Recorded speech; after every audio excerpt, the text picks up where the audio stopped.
Кребс циклы. Көмірсу алмасуы екінші бөлім.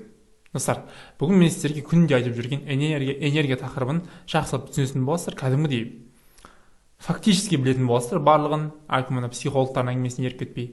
Энергия дегеніміз, достар, алдыңғы тақырыпты білдіңіздер, глюкоза деп айттық. Глюкоза энергия береді. Ал глюкоза қандай энергия береді? Яғни АТФ-ті береді екен ол. Глюкозаның беретін энергиясы АТФ деп аталады екен. Осы АТФ ағзамыздың жасушалардың жұмысы үшін жұмсалатын энергия. Оның атауы аденозин трифосфат. Көрдіңіздер ма? Бұл негізгі, мысалы, машинаның энергиясы бензин деп атайтын болсақ, ал адамның энергиясы АТФ. Түсіндіңіздер ғой? Кеттік, талдаймыз. Формуласы осындай. Алдыңғы тақырыпты көргендеріңіздей, глюкоза қанға түсті, шектен сіңіріліп, қанға түскеннен кейін ағзаға тарайды, бүкіл жасушаларға тарайды ағзадағы. Бүкіл жасушаларға тарағаннан кейін глюкоза бұрын носы тіндерге, жасушаларға өзі кіре алмайды, андай кіре алмайды. Оған кіру үшін оның есігін ашып беретін кілт керек. Ол кілттің атауы инсулин. Инсулин деген бұл гормон, глюкозаны реттеуші гормон, глюкоза алмасуын. Қанның құрамында глюкозаның деңгейі артқан кезде ұйқы безінің бета жасушаларынан инсулин деген гормон бөлінеді. Ол гормон глюкоза көбейген кезде бүкіл ағзаға тарап, жасушалардың глюкозаға есігін ашып береді. Міне глюкозаға есігін ашып, дәл осылай міне көрдіңіздер ме? Кірді инсулин, глюкоза жасуша ішіне кіріп кете алды. Енді достар, осы глюкозаның кіргізетін канал бар емес па? Оның өзінің атауы бар екен, глют деген. Именно глюкозаның өзінің каналының аты. Не үшін бұлай мен атадым? Қазір ол каналының бір маңыздылығы бар, қараңыздар. Глюкоза транспортері, глюкозаны тасымалдаушы жасуша ішіне. Оны глют деп атайды екен, жаңа айтқанымдай. Бұл глюттың ағзамызда 5 түрі бар екен. Яғни осы 5 түрлі глют деген глюкоза каналдары ағзамыздың әртүрлі жасушаларында орналасады екен. Бәрі де сол глюкозаны кіргізеді, но бірақ бір ерекшелігі бар. Олардың орналасуында. Әрқайсысы әртүрлі жасушаларда орналасқан. Мысалы, глют 1 деген канал эритроцитте, қан бұлшықеттерінде, жүректе орналасқан. Олар инсулинге тәуелді глюкозаның каналының активаторы. Каналы немесе. Инсулин қашан келген кезде ғана ашылады осы тіндерде, органдарда. Ал глют 2-ге қараңыздар жақсылап.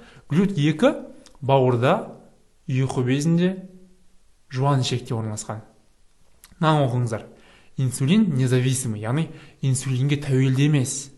Бұл деген сөз, достар, инсулин керек жоқ, именно глют 2-сі бар органдарға инсулин керек жоқ глюкоза кіру үшін. Олар глюкоза спокойно кіріп кете алады ол органдарға. Көрдіңіздер ма? Қандай бір ерекше. Ұйқы безінің именно бета жасушаларында бар екен. Ұйқы безінің барлығында емес, ұйқы безінің именно бета жасушаларында глют 2 бар екен. Глют 3 жүйке жүйесінде, мида орналасқан екен. Ол да инсулинге тәуелді емес канал екен, глюкозаның канал екен. Яғни миға да уже инсулин керек жоқ екен біздің. Ол глюкоза миға спокойно кіріп кете береді екен, инсулинсіз ақ. Ал келесі түрі қанға бұлшықеттер мен май тіні, оларға инсулин керек екен. Глют 4 именно сол органдарда орналасады, сол жасушаларда орналасады, и оларға инсулин керек. Мысалы, қанға бұлшықеттер мен май жасушаларына глюкоза кіру үшін инсулин керек екен. Инсулинге тәуелді. Ал 5-шісі жуан ішек, жаңа айтқанымыздай, энтероцит жасушаларына, яғни ішек жасушаларына инсулин керек емес екен. Оларға глют 5 бар екен себебі оларда. Достар, көрдіңіздер ғой, главным осыны біліңіздер. Инсулин келді, инсулин келген кезде осы глют деген канал активтеніп, глюкозаны ішке кіргізіп алады екен. Главным осылай түсініңіздер.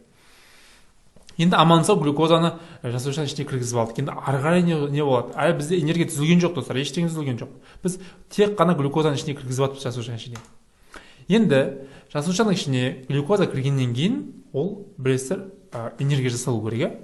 Жасушаның ішінде энергия жасайтын орган бар, ол митохондрия деп аталады. Әрине митохондрияның ішінде жасалады, бірақ митохондрияның сыртында да энергия жасалады екен. Оны гликолиз жолы деп атайды екен. Яғни глюкоза жасушаның ішіне цитоплазмаға түскеннен кейін глюколиз жолға түсіп, глюколиз жолына түсіп, митохондрияға дейін ыдырайды екен. Тотыға деген немесе ыдырап, энергия жасап береді екен. Митохондрияға дейін, достар. Қазір анимациялық видео көрсетсем, глюкозаның қалай митохондрияға дейін ыдырайтынын көресіздер. Жасуша ішіне түскен глюкоза молекуласы митохондрияға дейін 10 ферментпен реакцияға түсіп, энергия түседі. Ең бірінші глюкоза АТФ-тен фосфат тобын алып, глюкоза 6 фосфатқа айналады. Глюкоза 6 фосфат болса, коваленттік реакцияның орнын ауыстыруымен фруктоза 6 фосфатқа айналады. Фруктоза 6 фосфат ары қарай АТФ-тің фосфатын алып, фруктоза 1,6 бифосфатқа айналады. Фруктоза 1,6 бифосфат бойындағы 6 көміртекті ыдыратып, глицеральдегид 3 фосфатты және де дигидроацетон фосфатқа айналады. Дигидроацетон фосфат және де глицеральдегид 3 фосфат изомерленіп, глицеральдегид 3 фосфаттан екеуі түзіледі. Көріп тұрғандарыңыздай, осы жерге дейін 2 АТФ энергия жұмсалды. Енді ары қарай энергия жұмсалмайды, енді энергия түзіледі. Қараңыздар, мана түзілген 2 глицеральдегид 3 фосфат дегидрогеназа көмегімен 1,3 бифосфоглицератқа айналады. Осы кезде надаш түзіледі. Надаш бұл энергияның бір түрі. 1,3 бифосфоглицераттың бойындағы фосфат тобы АДФ-ке тасымалданып, нәтижесінде АТФ және 3 фосфоглицерат түзіледі.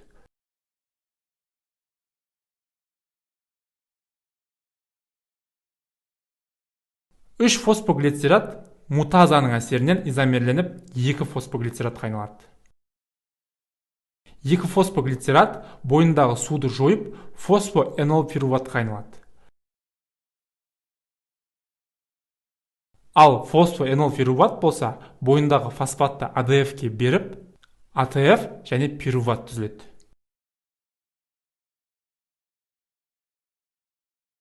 Бұл 10 реакцияның нәтижесінде бір глюкоза молекуласынан 2 надаш, 4 АТФ, 2 пируват түзілді. Пируват ары қарай Кребс циклына түсіп, одан да энергия жасалады.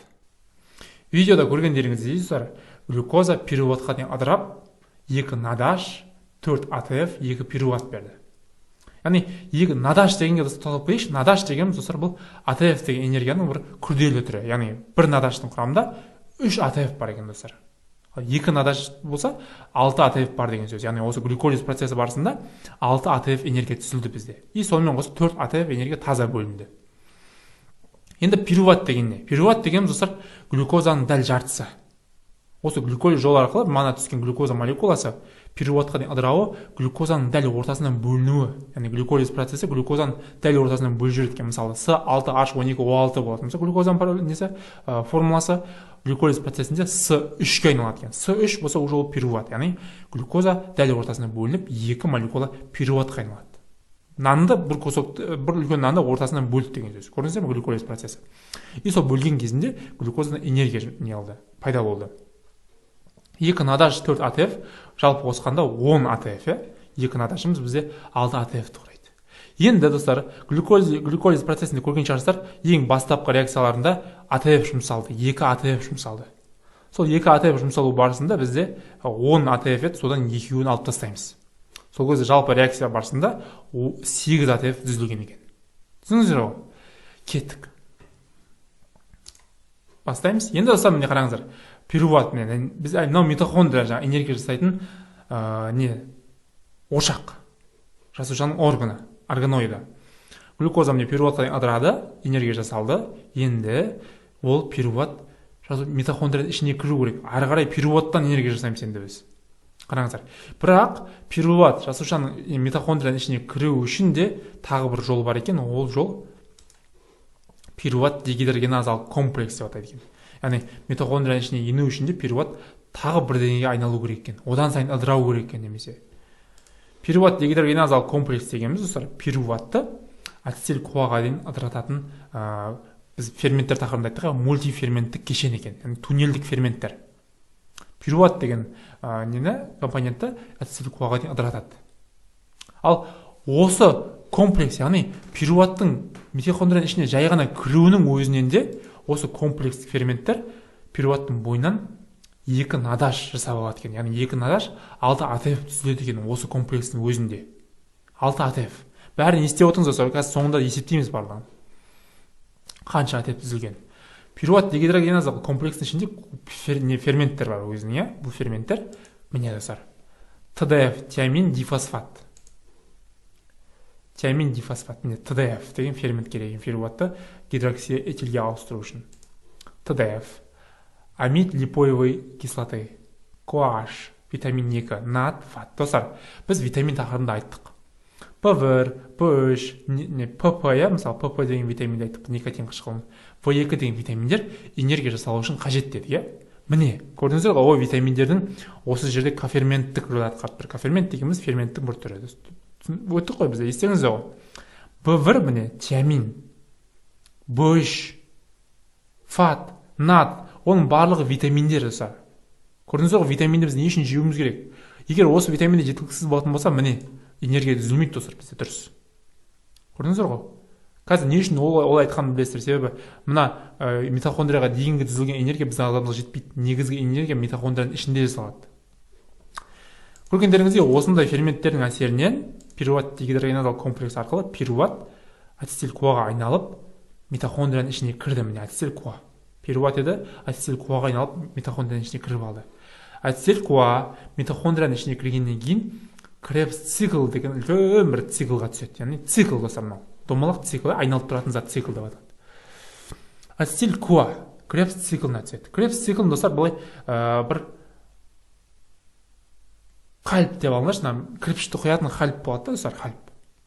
Мысалы бірдеңе жасап шығаратын завод болады да.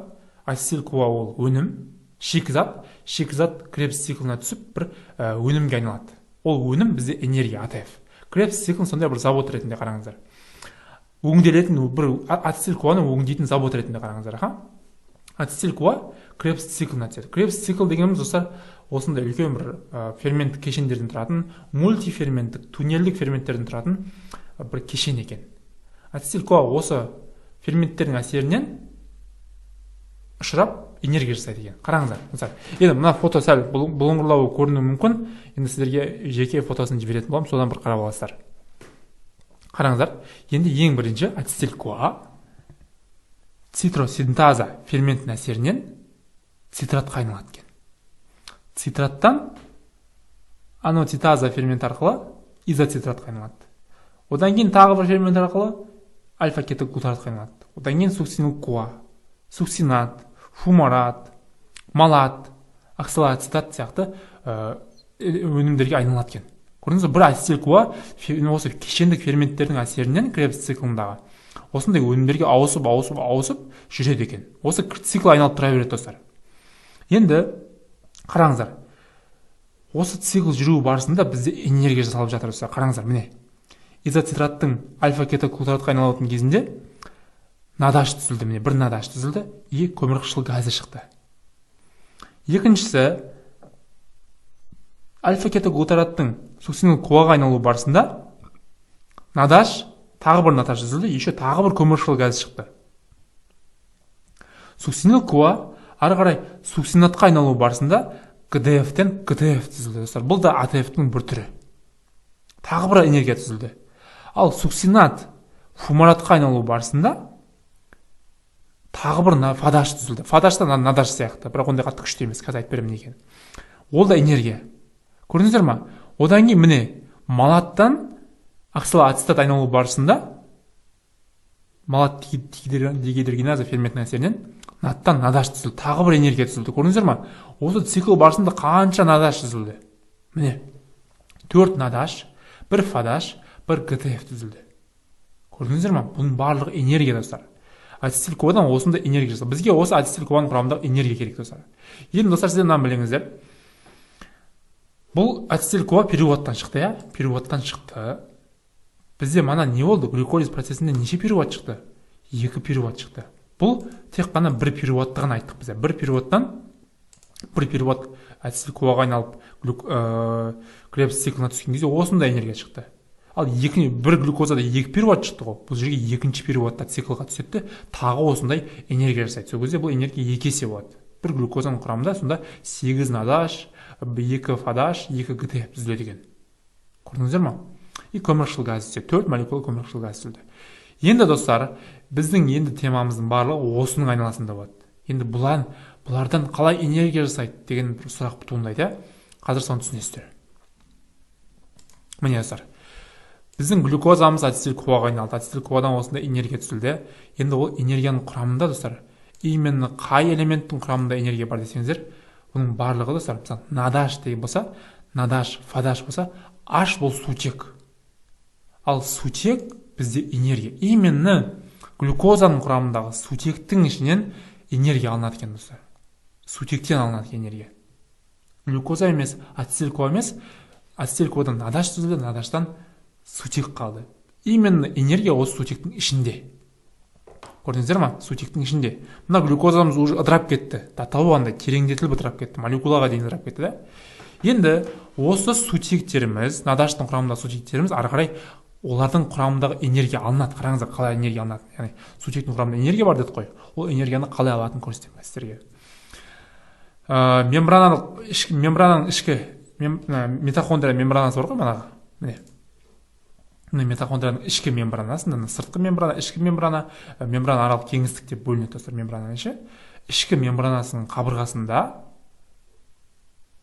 тыныс алу тізбегінің белоктары орналасқан. Мынау митохондрияның ішкі мембранасы, оның бойында осындай белоктар орналасады екен. Яғни оның белоктарының аты тыныс алу тізбегінің белоктары деп атайды екенбіз. Оларды ФМН, цитохром А, цитохром В деп атайды екенбіз. Яғни фаттың өзінің несі бар екен, белоктары бар екен. Осы белоктар, достар, манағы сутектің бойындағы энергиясын алады екен. Қараңыздар, енді қалай алады? Міне, мана шыққан надашымыз біздің, міне, надаш шықты ғой, мана Кребс циклының надаш, фадаш шықты. Осы надаш, фадаштар осы тізбекке барады екен, міне. Келді, надаш келді, келіп, бойындағы соңында H бар ғой, сутегісін беріп, надаш натқа айналды. Бойындағы сутегісін беріп кетіп қалды өзі. Бұл бойындағы сутек, достар, сутек. Сутектің құрамында протон, электрон бар ғой, протон, электрон бар. Сутек бойындағы электрон фмен белогына береді екен. Яғни фменнің ішінде темір элементі болады. Темір сол электронды өзіне тартып алады. Ал бойындағы сутектің протоны бұлай сыртқа шығарылып жіберіледі екен. Сутектің бойындағы протон сыртқа шығарылып жіберіледі екен. Яғни мына кеңістікке, міне. Мына кеңістікке шығарылып жіберіледі екен. Сутектің құрамындағы протоны. Ал электрон фменнен цитохром Б-ға тасымалданады екен. Жоқ, фмен убихинон деген белок бар мына жерде. Коа деген убихинон деген белок, сол белокқа тасымалданады екен. Электроны ғана, достар, электрон тасымалданып жатыр. Протон, сутек протондар шығып кетті міне сыртқа. Ал екінші бізде не бар тағы? Фат бар, достар, фадаш. Міне, фадаш бар. Фадаштың өзінің белогы бар екен, міне. Мына жерге фадаш келіп, бойындағы сутегісін беріп, сутегісі тағы ол бойындағы сутектің протоны сыртқа шығарылып жіберіледі. Ал фадаштың бойындағы энергия убихинонға тасымалданады екен. Ал убихинонға жинақталған энергия цитохромға тасымалданады екен. Цитохром деген белокқа тасымалданады екен. Цитохром деген белокқа тасымалданған кезде цитохром деген белок активтеніп, іштегі протондар тағы сыртқа шығарып жібереді екен. Ал цитохромдағы жиналған электрон, жаңағы надаш фадаштан жиналған электрон ары қарай төртінші цитохромға тасымалданады екен. Төртінші тізбектегі цитохромға тасымалданады екен. Бұл белоктар, достар, аттары. Осы белокқа электрон тасымалданды цитохром белогынан. Енді қараңыздар, достар, бізге тыныс алып оттегі жұтамыз ғой. Оттегі осы жасушаның ішіне, митохондрияның ішіне кіріп, именно осы төртінші цитохромға Аға келіп, цитохром Ада манағы келген электронға оттегі қосылады. Электрон мен оттегі қосылады. Оттегі сол кезде электронмен қосылғаннан кейін сырттан екі міне оттегі электронға қосылып, плюс митохондрияның ішіндегі митохондрияның ішкі жағындағы екі молекула сутек ионымен бірігіп суды түзеді екен, достар. Яғни электрон бірінші оттектің бойына сіңеді, оттек арқылы екі молекула сутекпен байланысып суды түзеді екен. Суды түзеді, еще манағы қалдық энергия бар, оттегінің бойындағы энергия еще су түзілді бізде. Енді, достар, әлі біз жеткен жоқпыз, энергияның қайда келгенін біз түсінбей жатырмыз әлі. Енді қараңыз, достар, мына жаққа жаңа айттық, бос протондар шығып кетті. Бұл бос протондар жылу энергиясы деп аталады. Жалпы бір сутектен бұл жылу кәдімгі температурадан беріп тұратын жылу энергиясы осы протондар, достар, бізге. Кәдімгі біздің ағзамызға жылу беріп тұрған осы протондар. Атап емес осы протондар именно. Ал бізде энергия мына жақта жүрді. Энергияда міне су, энергия оттегімен қосылып суды түзді, еще энергиясы қалдық энергия. Осы қалдық энергия, достар, келесі АТФ синтетаза деген белокқа барады екен, яғни насосқа барады екен. Бұл насос не насос, достар? Бұл насос осы қатарда орналасатын, 4 белок тұрма, 5-ші болып орналасатын бір насос екен. Осы мембраналық қабатта орналасады.